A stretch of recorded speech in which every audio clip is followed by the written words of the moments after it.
Car मुझे दिल्ली से join कर रहे हैं। मलिक साहब, आपका शुक्रिया। और मैं आपसे जानना चाहता हूं, क्या ये सर बदलाव का दौर है और राजनीति में 5G की एंट्री हो रही है? आप भी वही महसूस कर रहे हैं या फिर अभी अनुभवी नेताओं के हाथ ही कमान रखनी चाहिए? आप क्या ओपिनियन रखते हैं?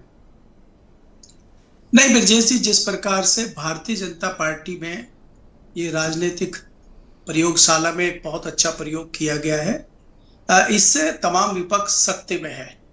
खासकर अगर हम कांग्रेस को देखें और तीनों राज्यों में जिस तरह के नतीजे आए हैं, इससे कांग्रेस को कुछ समझ में नहीं आ रहा, क्योंकि कांग्रेस ने सोचा ही नहीं था कि नतीजे इस प्रकार के आएंगे।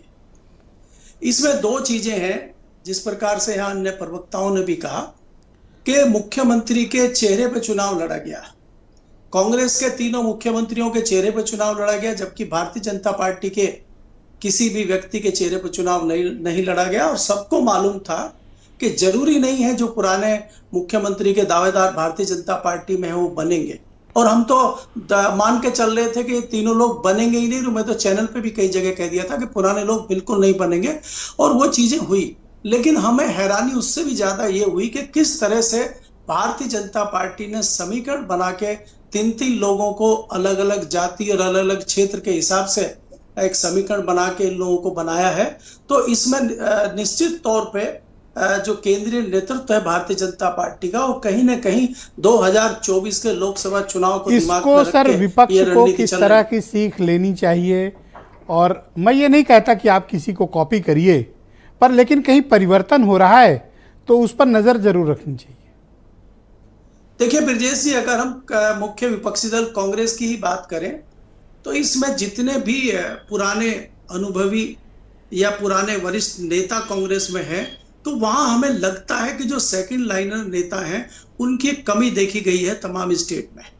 अगर आप राजस्थान की बात करें, वहां किसी भी कीमत पे अशोक गहलोत छोड़ने को तैयार नहीं थे, और कैप्टन को आगे आने को या उसको सहयोग करने को या उसके अलावा किसी तीसरे युवा नेतृत्व को आगे आने देने में उन्होंने रोक लगा रखी थी। ऐसा लोगों का मानना है। कांग्रेस के अंदर खाते जिनसे हमारी बात होती है उनका भी यही सर, मैं आलोचना के दृष्टिकोण से नहीं कह रहा हूं, लेकिन देखिए पंजाब कैप्टन को लगातार बना के रखा, नतीजा क्या हुआ?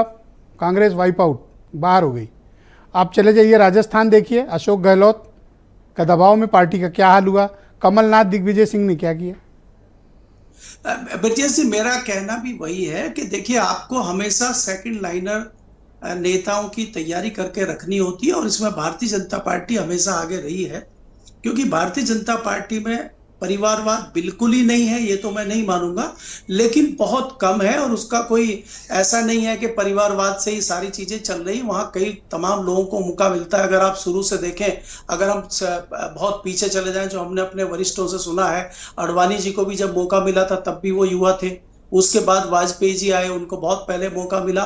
तो तमाम लोग सर, मैं एक विषय देखिए, आप उत्तर प्रदेश का अगर संदर्भ देखें, योगी आदित्यनाथ भारतीय जनता पार्टी, अखिलेश यादव समाजवादी पार्टी, जयंत चौधरी राष्ट्रीय लोकदल, आकाश आनंद, चंद्रशेखर, आप कितने भी उठाकर लीडर्स देखें ना, सब 50s में आपको मिलेंगे। यंग लीडर से भरा हुआ है यूपी।